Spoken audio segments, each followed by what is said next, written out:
Hi, everyone. My name is Christian. I'm the head of marketing at Data, and I'm here with Florent, who's a senior project manager at Data. Hi, Florent. Hi. So today, well, welcome to this webinar. Today, we're going to be talking about decomposition. So no, this is not a zombie movie. We're talking about decomposition in economic terms and backed by mathematics and algorithms. So it's quite a technical thing, but in the end, it's very important because basically what you want to know is figure out, what is the source of GHG emissions across sectors and uses, and obviously it's extremely early important in terms of determining the energy policies to reach decarbonization objectives, right? So yes, I guess everyone's pretty much joined, so we can start. Right, just a few words about Data prior to starting. So we are a spin-off of a research center. We're about 60 persons now. So we're still quite a tiny company, but we're doing a lot of things for large organizations, both public entities and companies, and development banks across the globe. And basically, we are running and conducting studies on energy and decarbonization. And to fuel those studies, we developed lots of databases and models, and that we also make available to our clients through a subscription base. We are headquartered in the French Alps, and we have an office in Singapore as well. And as I was saying earlier, we've got lots of clients across the globe. That's in a nutshell. So during this webinar, please feel free to ask anytime any question using the Q&A box on the Zoom platform, and we'll be answering those questions at the end of the webinar, right? Okay, so I guess we can start. So Florent, the floor is yours. Thank you, Christian. Hi, everyone. I'm Florent, project manager at Data. And today, we will see the decomposition analysis. So we will see first, I will present you the reasons to decompose, and two examples in this introduction. Then we will deep dive a bit into how it works, which method can be chosen, and finally, the most interesting part is I will present you the Data outcomes. A first example on a Tunisia NDC assessment, and then a second study about France scenarios on the transition 2050. So let's start. Why is it important to decompose GHG emission drivers? A variation or a no variation of GHG emissions can be explained also by different effects. We will see them. So first, for example, an increase or decrease of population can make the emission change. The wealth, so the economy, the GDP per capita. We have also the final energy intensity, which can be a reason of GHG emission variation. I mean by final energy intensity is how much unit of energy has been consumed to produce 1 unit of GDP. The percentage of losses of the power and refinery sectors, so it's the thermal efficiency of the energy sector. We have also the primary mix. So what is the share of fossil fuels that is used in the primary mix? That can be a reason of emission variations. And finally, the carbon content of 1 kilowatt of fossil fuel. So it's a mix of fossils or a change in the emission factors of one specific energy vector. So this is the example for global CO2 equivalent emissions. But we can do the same for one sector in particular. So here it's for industry. Let's make the same exercise. So you have the activity, which will be the value added, or for some industries, the IPI, the Industrial Production Index. This is the activity that can be the reason of increase or decrease of CO2 emissions. Then it's not the easiest one to understand, but the structure. So it's a structural effect. I try to put some pictures, some logo. It's the share, for example, the share. Let's say that we have one same value added between 2 years. It's the share of, for example, if the food industry increased and the mechanical industry decrease, so there will be a structural effect even if the value added remains the same between these 2 years. We can see the efficiency effect, so the unit of energy consumed to produce one production index or one value added, 1 point of value added. Then the share of energies that is being used for this input to companies, to industries. So what is the share of fossil fuels? What is the share of electricity? And then the carbon content. So it's the same. It's related to emission factors of this energy. There is another framework which is being more and more famous. We will see that later on the next slide. Is the let's say the SER or SEED framework, and I put here the case of the building sector. S means sufficiency, E is energy efficiency, and D or R is decarbonization or use of renewables. So in this case, we attribute to sufficiency some change in the activity for buildings. Let's say the heated square meter, for example, or the built square meter. And there is also a sufficiency in terms of use of the building. For example, the set point, the temperature set point by the user of the building. All these things will go into the sufficiency effect. We have the energy efficiency, 1 unit of energy consumed to produce one service. So can be heat, can be light, can be other things.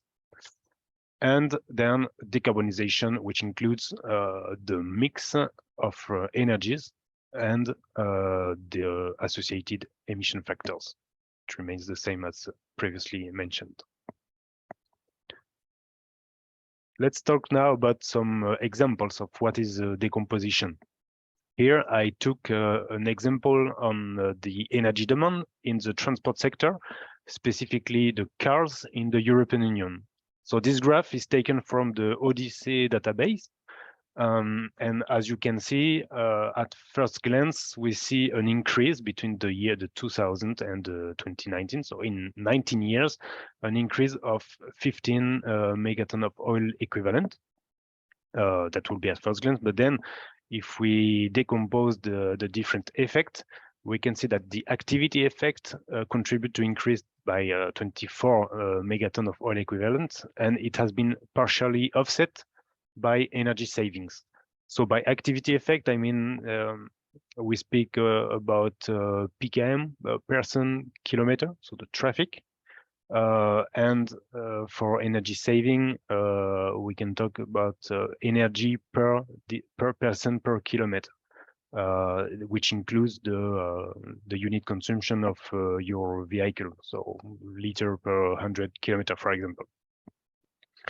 What is interesting in this methodology is that you can also identify some different periods. So I took the same graph, but with 3 periods, and my colleague Laura, Aurélien Bigot, and Ariane just did another webinar, and they show that there is 3 different periods. For example, the 2000 and 2007, the main driver was activity with plus 10 megaton of oil equivalent. The second period, it's a period where during 8 years, the activity increase has been offset by the energy savings, the efficiency improvement. And then the last 3 years, 3-4 years previous period, where the activity effect and the increase the emission, increase the energy consumption, and also for others, and which includes the increase of traffic and mass of vehicles. For example, the new SUV sales. So that was for Odyssey database, and we have also the previous, the last IPCC report in the chapter 9 about buildings. IPCC did a very interesting exercise to decompose the GHG emission. So in the left part of this graph that you can see in the report, it's public. In the left part, it's an historical analysis, as we did with Odyssey. So you can see the different variation. In blue, it's the population, increase of population that makes the emissions of GHG higher. In yellow is the sufficiency, and in this case, sufficiency is only defined by one indicator, which are the square meter per capita. The efficiency in gray, and in orange the renewables.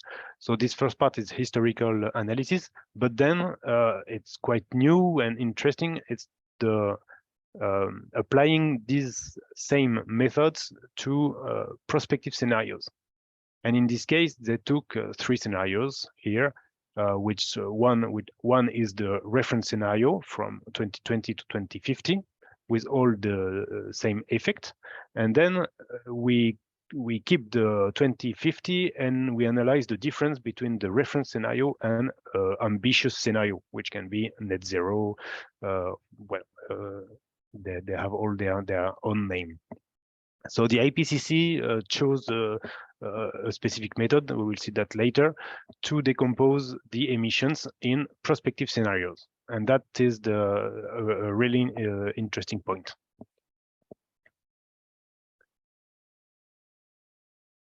So the second part of this webinar, how it will be a bit more mathematical.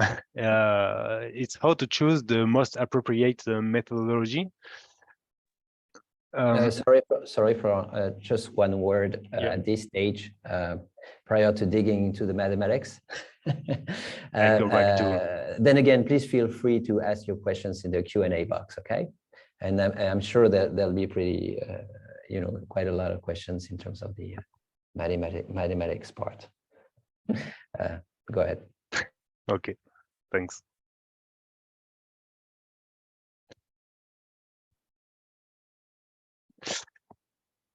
Okay, on the right part, you can see the circle with all the effect we have seen previously. And this effect can be expressed in an equation, an extended equation of the famous Kaya entity. I think most of you have heard about these equations. And these equations can be refined with more terms, depending on the data which is available for the country and for the sector or for the use you are studying. In this case, it's an example of CO2 emissions for Tunisia. We will see the example later. The idea is, through a mathematical treatment, we can decompose multiplication term of the Kaya entity in the sum of different effects. So the carbon content will be defined by this term. So it's the emission of CO2 on primary energy consumption of fossil fuels, and so on. So there is behind this data collection and then a mathematical treatment.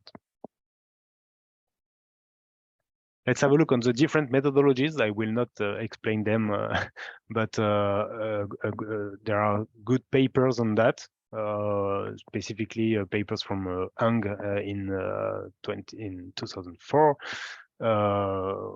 who did a benchmark of all the existing methodology.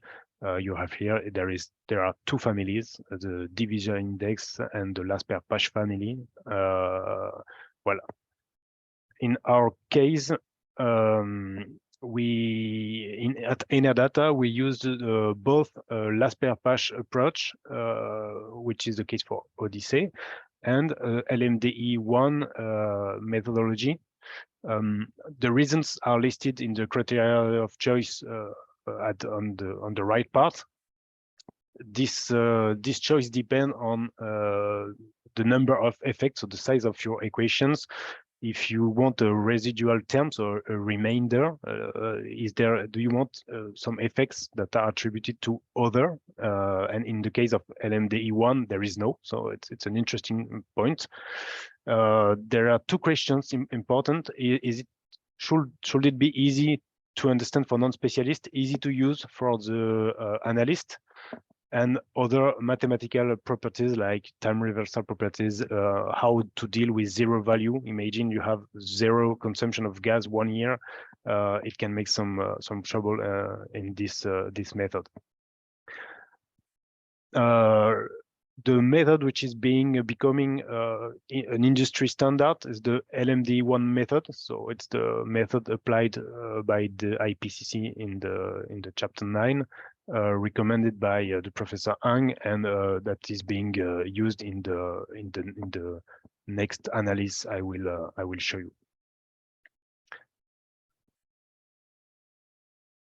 Any question or comment until there?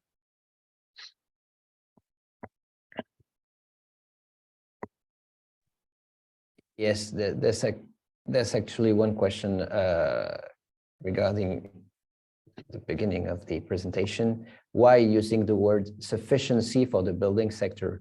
So I think it all comes to the definition of the building sector, because by the building sector, I think we mean the energy that is used to heat or to cool down a building, whatever the sector, the tertiary or the residential. Am I correct, Florent? Yeah, exactly. So it will be. I will show you the case of the outcomes from ADEME, so the French Agency for Ecological Transition. We will see this specific example. I see a question. Could you kindly explain the mathematics again? Well, I can go back to you after this seminar, of course, but the idea is to know that there are different statistic methodologies, and the main aim of these methodologies is to understand and to isolate each effect from an equation. The thing is that all variables are moving at the same time. So the choice of this, the application of this mathematical methodology is to be robust in the figures by isolating the different effects. At the same time, each year you will have both decarbonization effect, population effect, square meter effect, all these things. So it's to use the good methodology to isolate them. And this is a researcher topic to benchmark this and see what are the difference. Mm-hmm. There is another question about the techniques to measure the drivers of GHG. Are there other techniques than decomposition, the one you just described? Sorry, if there are other techniques? Yeah, other techniques, yeah, than decomposition. Yes, of course. For past trends, there is they always use statistical method, but we will see later in prospective scenarios, some of the main actors doing prospective use sensitivity analysis, and this is used because there are many variables as input of models, and it's interesting, but sometimes well, it's not as robust as this kind of statistical method. It's a good estimate, but the method can give more robust figures. And maybe one last question at this stage: can these tools or models analyze the effect of spatial organization? For example, question of density, type of urban form, etc. That could be. It's not our specialty now, but as you will see at the end, I think there are many other big potential to apply this, and it will be a pleasure to discuss with you on how to enlarge the scope of this analysis. Of course, I see another question about CO2 and CO2 equivalent. Yes, we speak about CO2 equivalent, but the main part of our analysis are related to energy. So it's quite the same CO2 and CO2 equivalent. There is a 1-2% of difference. But we can include some fugitive emissions or emissions from non-energetic emissions in the different graph or the different analysis. But the Kaya entity is built mainly on CO2 emission, or let's say CO2 equivalent with a specific emission factor.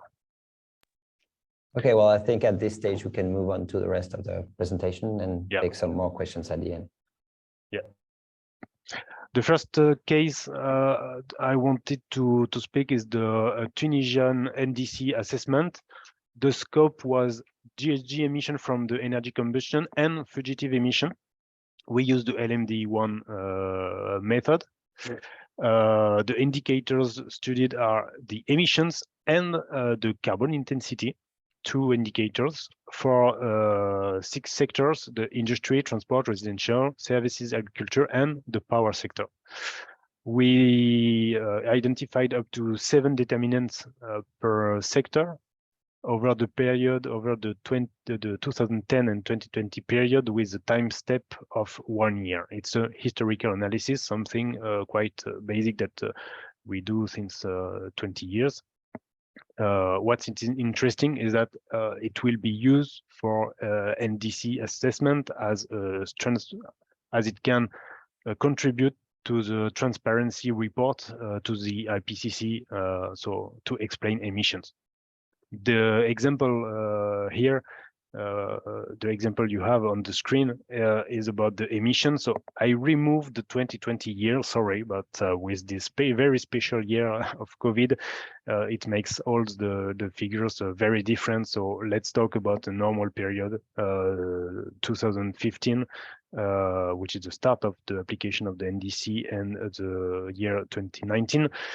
Here we decomposed the global CO2 emission. As you can see, there are, let's take the effects one by one. The first one is the demography effect.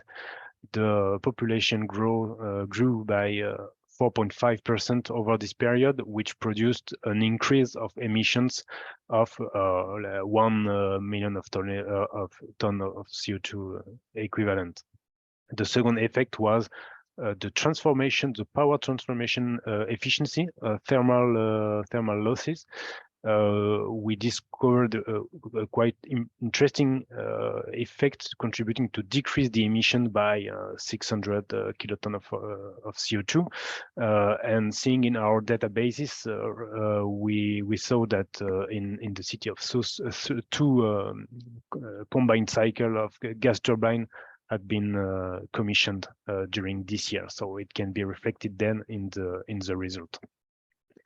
As you can see, the wealth contributed to increase the emissions. The final energy intensity decreased, so it has a contribution to decrease the emissions, and a small contribution from the mix of renewables, the part of renewables in the mix, and the carbon content of the fossil mix, with the substitution of fuel by gas, for example. So at first glance, the 2.4% of increase between these 2 years can be explained by many more interesting effects and factors. Let's have a look on the main indicators of the NDC. It's the carbon intensity. So here we remove the population and the GDP. So here we have a decrease, which is not as good as expected for the step 2020, but it was decreasing due, and we can see the same effect. The main one is in the thermal losses, an improvement by to commissioning of combined cycle gas turbine. For the 2020 year, there is a very singular point with a decrease of GDP, and all these trends have been on the other side increasing. So it's important to see that it's the reverse, including 2020, emissions has decreased and carbon intensity increased. Unfortunately, it will be very interesting to see that on the long-term period. Now, how to go further in the decomposition methodologies. The last case I wanted to show you is a work we did with the French Agency of Ecological Transition, ADEME. They did a very good job on futures in transition, scenarios by the horizon 2050. The scope of the study was to decompose energy demand and GHG emission from energy use in buildings. We used the method LMD1. We studied residential and services, buildings from residential and services. Residential decomposed with the disaggregation of 14 end uses, and for services, 12 branches. We identified up to 9 determinants per end use or per subset per end use, and we gathered them. We accounted them in the framework activity, sufficiency, efficiency, and decarbonization. In this study, we developed a specific method for sufficiency with my colleague Bruno Lapillane. We studied the period 2015-2050 with a time step in this case of 10 years. General overview of the building sectors in the building sector in France. Here you can see the GHG emission, 66% from households building, and on the right part, these household buildings, the main use are presented here. 80% of the buildings in the households in the year 2015, this 80% of emissions came from the heating system. And the second one, 10%, is the water heating system. So all the uses are here, are listed here. It's interesting to have this overview before deep diving in the next part. ADEME did a prospective scenario with a reference scenario, which is a tendential business as usual scenario, and then 4 scenarios based on the SSP, based on the philosophy of the SSP of IPCC, the socio-economic pathway from the IPCC. And here it's a table of all the variables that the modelers tried to put in the different models, the building models. Plus it means that the driver has been pushed at his maximum. In the S1, which is frugal generation, it's a sufficiency scenario, the most sufficient scenario. You can see that limiting the surface per person has been pushed at its maximum. On the other side of the scenario, there is the restoration gamble scenario. You can see all the definitions on future in transition. I will not explain them. I think I will have not enough time, but you can have a look on all the definitions of this 4 scenario. But on the other side, the S4 is based on the technological gamble, that all the socio-economic things will be restored. For example, the lever pushed at its maximum is capturing and storing carbon to offset emissions. And in S2 and S3, that are very interesting. S2 is sufficient with regional cooperation, and S3 is like innovation for green technologies. The objective of the decomposition is to see from this qualitative table to see what are the figures, the quantitative figures at the end, and to compare what was the first narrative, to compare the narrative with figures at the end. Briefly, this is the you can see in the this is the emissions of the heating. Sorry.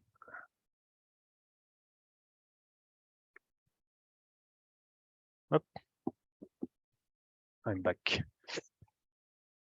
This is for households, the decrease of emissions in the tangential, in the reference scenario. And from 2050, you can see all the efforts that has been done for the next period. So you can see that it's quite proportionate to the share of each system. So heating is the main one. You can see the same graph for services. Just this graph to show you that all the branches contribute to decrease the emissions in the reference scenario, which is quite ambitious. And then in the additional efforts that can be done, for example, here it's the example of S1 scenario, frugal generation scenario. Here, one thing's interesting, that data centers contribute to increase the emissions in the reference scenario. And in the S1 scenario, it's a small contribution to decrease the emission. Just for the anecdote. What is the Enadata value added on this project? It's the decomposition in the famous framework activity, sufficiency, efficiency, and decarbonization. And here you have the result here on this page. So the first effect is the first determinant is decarbonization in all the three scenarios, which is quite imposing, and we will see what is behind in the next slide.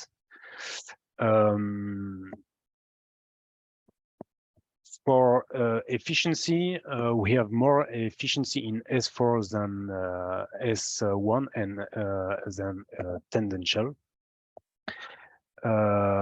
So that was expected, and we have less efficiency in S1 than in the reference scenario, and that was perhaps not expected, but we will see that on the next slide. One thing interesting is the activity increasing contributing to increase the emissions between the 2 years. In 2015 on each scenario. Sorry, it's written 2050, but it's 2015. The thing important is that in S1, in the sufficient scenario, the amount enabled to partially offset the activity increase.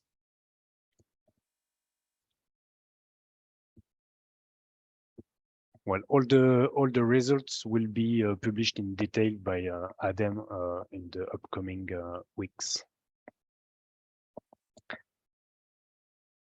Before we had a look on the building, on all the building sectors, let's have a look on the main use, which is the heating system, as we have seen. It's quite similar in the heating system. No, there is no big surprise on that.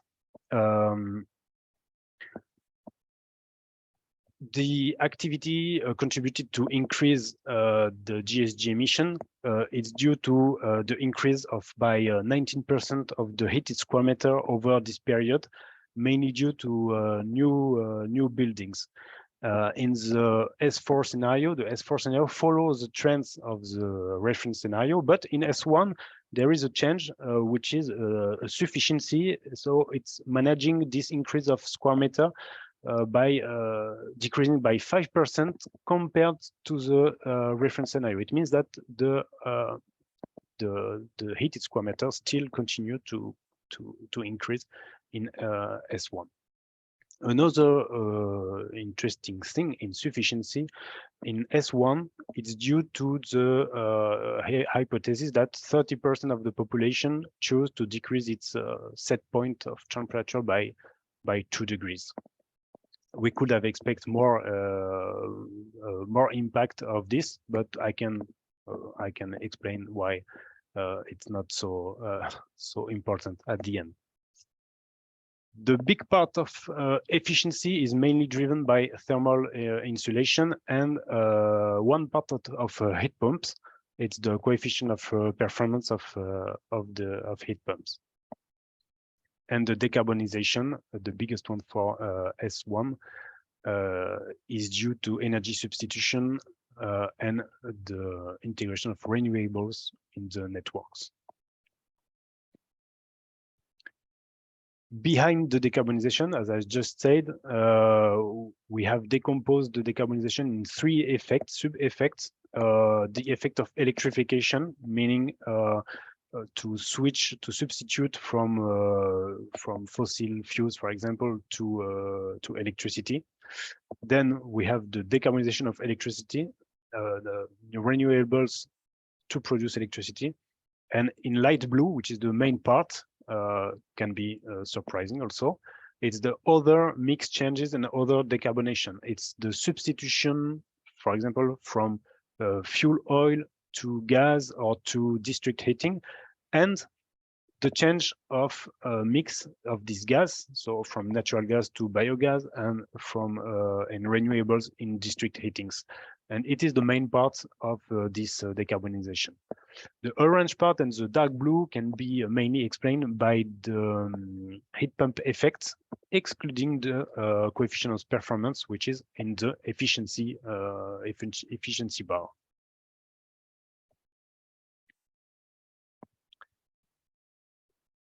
So main key messages on this is that sufficiency accounted approximately for 13% of the additional effort in the most efficient scenario compared to the reference scenario.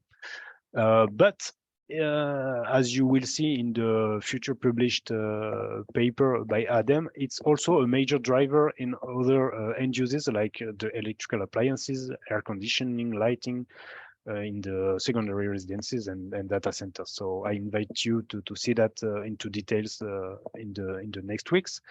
And in the S4 scenario, there is a sufficiency effect contributing to increase the energy consumption. So sufficiency will not be the good word for that. I found in the literature, I found the excess of consumption to say it's like negative sufficiency or sufficiency contributing to increase the emissions. One key message also on sufficiency and decarbonization. Keep in mind that the two effects are very interdependent, as the two pathways can communicate through the offer and demand projections. It's well explained in RTE, the electricity facility in France. Sufficiency can be a key of success to reach a good decarbonization pathway of electricity. And I will explain that perhaps in the question part, but if you apply a sufficient hypothesis on energy that are very ambitious in terms of decarbonization, it will reduce the impact of sufficiency. So it's not what we expect at the beginning. Reminder that sufficiency is cheap and profitable. It's all shown in the IPCC report. It's just politically risky to implement. One limit of this study also is that it doesn't include the scope 3 emissions. That was not in the objective of the study. And just for a reminder, construction of buildings accounts for let's say 75% of the CO2 emission through life cycle assessment. So that will be a potential to be improved. To summarize, with our 20 years of experience, we can provide good database access to build this decomposition, and the decomposition enable to understand the past trends to make some transparency reports. It will be used for NDC update and transparency reporting in the Paris Agreement. And we recently can use it in prospective exercise, which give better results than sensitivity analysis. As I said, the variables evolve at the same time. And we can do that for each run of a prospective studies to refine the decarbonization pathways. So it's really interesting for that. It will improve the prospective models that have been used and the hypothesis of variables. We hope developing, perhaps with you, that would be a pleasure, could be developed more in details for countries, but also for private companies. For example, in the power sector, in the gas sector, we can have a better scope, including the upstream, the materials matter. We can decompose the sufficiency in price effect and policy effects in behaviors, and I think there are many other ideas to be implemented. I'm done. I hope I was not too long. Yes, we have a few questions. Could you please further explain what is included in the activity contribution? Yeah, that's a pretty good question. I was asking myself, for example, for the transport sector, are we talking about the number of cars? Are we talking about the size of cars? Or what are we exactly talking about? For transport, I'm not expert in transport, but I understand that it's related to the traffic. So the unit is usually taken in the person kilometer. So it includes the number of person, so the population, and the needs in terms of kilometer done each year. So if you have 1,000 people doing 10,000 kilometers, you have 10 million person kilometer, which is the activity effect. And for buildings, we chose the heated square meter. The heated square meter, for example, for heating systems, and we chose the number of households for water heating system. Two examples of activity.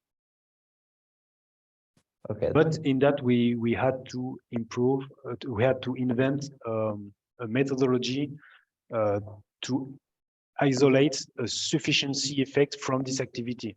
For example, in the sufficient scenario of ADEM, this increase of heated square meter is there is not a decrease of square meter. There is a decrease compared to the reference scenario. So we had to develop specific methodology to extract the sufficiency from the activity effect. And what about the industry sector? Are we talking about the value added, or is there any other? It's a bit more complicated for industry, and we are thinking about methodologies related to that. But it's the most complicated one for sufficiency. Yeah. Because sufficiency means better appliances. So the economic models is changed so that there can be some structural effects with more value-added industries. Yeah, there are many indirect effects of sufficiency, so it's not the same, exactly the same thing. Right. Mm-hmm. Okay, so let's jump to the next question. As I understand in your example, you analyze territorial GHG emissions. Do you have examples where decomposition analysis is applied to a country's consumption-based carbon footprint? No, in this case, we are not dealing with carbon footprint due to the lack of data, but I think there will not be any problem with the good data to do the same job. But it's always the same debate and same problem. And for the international reporting, it's the territory approach that is being used. So that's why my examples are based on the territory approach. But of course, that will be even more interesting to have this in carbon footprint. Of course, I will add it to the new ideas bullet points. All right. Then we have a question about the buildings. Can you explain why you distinguish secondary residences from residential building, if I understood correctly? Sorry, can you? Yeah. Can you explain why you distinguish secondary residences from residential buildings, if I understood correctly? Yeah. In the ADEM model, the secondary residents are modeled with a specific module, so they are apart. So we applied the decomposition on this part. We have not the same levels of actions. It's all different in terms of sufficiency, efficiency. People are not 100% of the time in the building, so it's a specific modelization, and there is not a strong weight in the final result. But it's interesting to have to see what's the difference in terms of decomposed effect. So yeah, it's a kind of end use with heating system, water heating system, all the things gathered in one end use. Secondary residences. Okay. Another question. I'm puzzled by the fact that gas decarbonization weighs more than electrification in the building decarbonization. Is it due to the scenario? Is it linked to the scenario? Or is it a general thing? Yes, we have been surprised also by that. There is, if we talk about electrification of heating systems, a big part of this go into the coefficient of performance, which is related to efficiency. So it will not appear in the decarbonization part. So that's why you can be surprised. We could put all together like a heat pump effect. That was not a scope, but that could be an idea to have a heat pump effect to separate it from efficiency and from decarbonization. Then there are in the scenarios there are very strong assumptions on the heating system emission factors, the mean emission factor. And it's decreased very strongly on the heating system, which not includes electricity. So electricity is it's already a low emission factor, like 30, and it will be 0 at the end. For the other heating systems, it starts from 150 to reach sometimes 10. So the difference is very, very strong, and due to the methodology applied, it has a stronger impact. But we have been surprised also by the conclusion. Yeah, that's why we always have to keep in mind the assumptions before.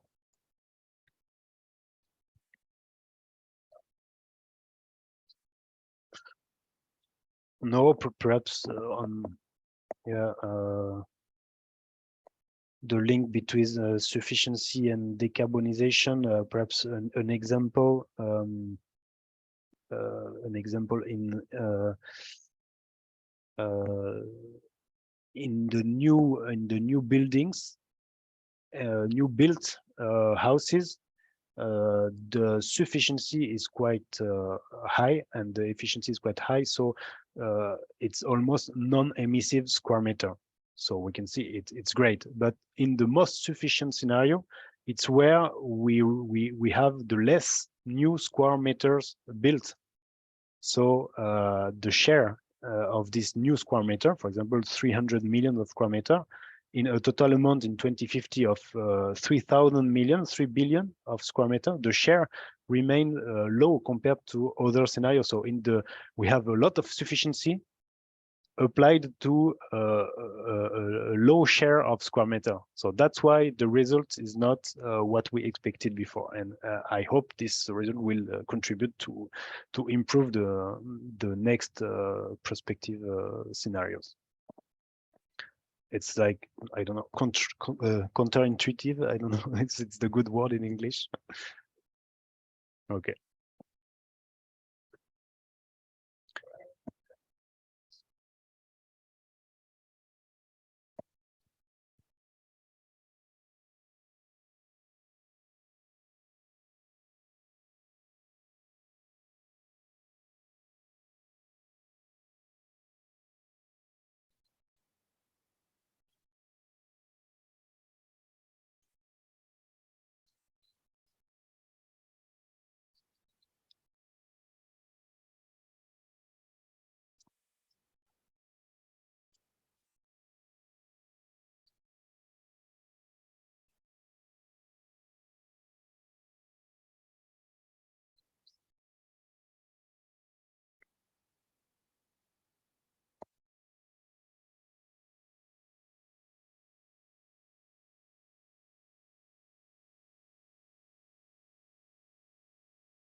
to 2050 of energy demand and efficiency.